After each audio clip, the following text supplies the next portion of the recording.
भारत के chief of army staff MM Naravane UAE और Saudi अरब के 6 दिन के दौरे पर हैं। और इस दौरे के बारे में एक ख़ास बात, एक ख़ास नुक्ता जो है अभी तक जो किसी एनालिसिस और किसी खबर में आपने नहीं देखा, वो मैं आपको बताऊंगी। सबसे पहले हम बात करते हैं कि दौरा 6 दिन का है। 6 दिन के दौरे में 9 से 13 तारीख तक यूएई में रहेंगे। जी, उसी यूएई में ये रहेंगे जिसने अभी पिछले दिनों अपना कानून बदल डाला है इजराइल के साथ, लिबरलाइजेशन और नॉर्मलाइजेशन के नाम पर, और ऐसा कानून बनाया है जो इस्लाम से बिल्कुल अलग है। ये वही यूएई है जिसने पाकिस्तानियों की एक कसीर तादाद को, वर्कर्स को वहाँ से निकाल दिया है और वीज़ाज़ भी कैंसिल कर दिए हैं। ये वही यूएई है जिसने बहरीन के साथ मिलकर कुछ ईयर से पहले ट्रंप के उसमें प्रेशर में आके या ख़ुद से कोई नॉर्मलाइजेशन के नाम पर इज़राइल के साथ हाथ मिलाए हैं।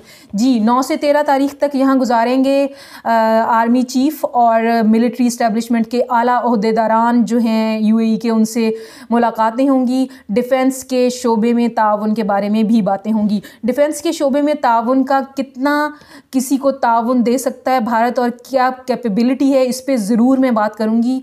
उस बात पे जाने से पहले कि ख़ास बात क्या है इस दौरे की। और 13 से 14 तारीख जो एक दिन है वो सऊदी अरब में गुजारेंगे भारतीय आर्मी चीफ़, और वहाँ पर जो हेडक्वार्टर्स हैं मिलिट्री के और एकेडमी है वहाँ पे भी जाएंगे। वो वहाँ का दौरा है उनका, और उसके बाद नेशनल डिफेंस कॉलेज में उनका इंटरेक्शन भी है जिसको हम कह रहे हैं कि वो लेक्चर देंगे।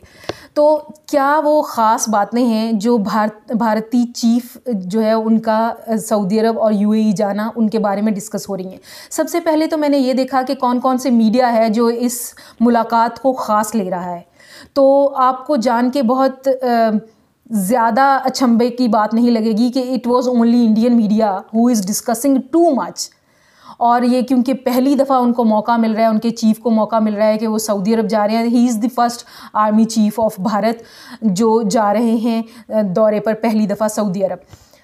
ये बात तो डिस्कस हो रही है। और इसके साथ पता है क्या मिला रहे हैं? इसके साथ मिलाया जा रहा है इज़राइल के प्राइम मिनिस्टर का जो दौरे की बातें हो रही थी सऊदी अरब, और उसके बाद जो ईरान के साइंटिस्ट की किलिंग है, न्यूक्लियर साइंटिस्ट की, उसके बाद जो सारी सिचुएशन इवॉल्व हुई है उसके साथ इसको जोड़ा जा रहा है। तो डिफेंस कॉपरेशन के बारे में जहाँ से मेरा एनालिसिस शुरू होता है वो ये है कि डिफ़ेंस में इनके मामले में भारत में कितनी कैपेसिटी है जो अरब ममालिक को ये ड्रिलिंग में, मुश्तरका मशकों में क्या सिखा सकता है, और कौन सा डिफेंस प्रोडक्शन, कौन सा ऐसा असला है जो इसके पास बहुत जदीद है इंडस्ट्री उसकी, जो ये उन ममालिक को दे सकता है।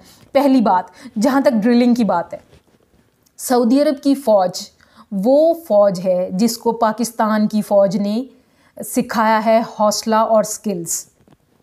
पाकिस्तान की फ़ौज ने जो दुनिया की बेहतरीन फ़ौज है, पाकिस्तान की फ़ौज जो कलभूषण हो या अभिनंदन, उनको बहुत अच्छे तरीके से पकड़ना भी जानती है, घेरना भी जानती है, कोर्ट्स में घसीटना भी जानती है, और उनको चाय पिला के वापस भेजना भी जानती है। पाकिस्तान की फ़ौज ने सऊदी अरब को सारी ट्रेनिंग दे रखी है। जो एक मुझे नज़र आया है पॉजिटिव पॉइंट, क्योंकि इंडिया का ही मीडिया इसको बहुत ज़्यादा उठा रहा था, तो ये तो साफ जाहिर है कि सबसे ज़्यादा जो फ्रूटफुल है ये विज़िट वो भारत के लिए ही होगा, क्योंकि भारत का एक पॉइंट तो वही आ गया कि इज़राइल और यूएई के जो आपस के ताल्लुकात हैं उससे फ़ायदा उठा के ये थोड़ा एक दिखाना चाह रहा है कि मेरा भी मिडल ईस्ट में कोई नाम है, मेरी बात चलती है, मेरे भी रिलेशंस हैं। इस तरह एक स्किल्स की बात होगी। दूसरा, डिफेंस प्रोडक्शन पे जहाँ तक मुझे याद है, जब बालाकोट से मुंह की खा के भारत वापस गया था तो नरेंद्र मोदी ने एक बयान दिया था, वो आपको भी याद होगा। उसने कहा था कि हमारे पास राफ़ेल होते तो शायद हम जीत जाते। राफ़ेल ये एक लड़ाका तैयारे होते हैं जो उस वक्त नहीं थे भारत के पास। खैर, अब तो उन्होंने फ़्रांस से ख़रीद लिए हैं, फ़्रांस की टेक्नोलॉजी है। और असलहे की जहाँ तक बात है तो रूस मेजर सप्लायर रहा है डे वन से भारत को असला देने का। रूस हमेशा से बहुत बड़ी दूसरे मुल्कों को भी, अभी हम आज़रबाईजान और आर्मीनिया की लड़ाई के बारे में भी सुन रहे थे, और दोनों जो हैं वो रूस से असला ख़रीद रहे थे। तो रूस इज़ द मेजर प्रोड्यूसर ये सप्लायर भी है। और उसके अलावा जो भारत असलाह लेता है वो अमेरिका से है, क्योंकि अमेरिका ने रिसेंटली जो इंडो पाक स्ट्रेटजी बनाई है उसमें इंडो पाक स्ट्रेटजिकल पार्टनर कहा है अमेरिका भारत को, और नेक्सस है इनका चाइना के लिए प्रॉक्सीज़ जो इन्होंने खोलनी है उसमें। तो इसलिए अब अमेरिका ने भी अपनी टेक्नोलॉजी इनको देनी शुरू की है। तो भारत की अपनी तो कोई ऐसी टेक्नोलॉजी नहीं है जिसमें डिफेंस प्रोडक्शन में ये किसी के लिए फ्रूटफुल हो सकता हो।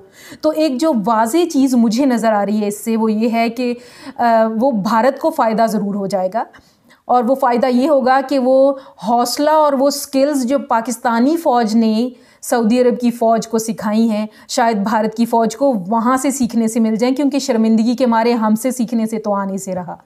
जी, इसके साथ ही नाहिद अख्तर को दीजिए इजाज़त। अल्लाह निगहबान।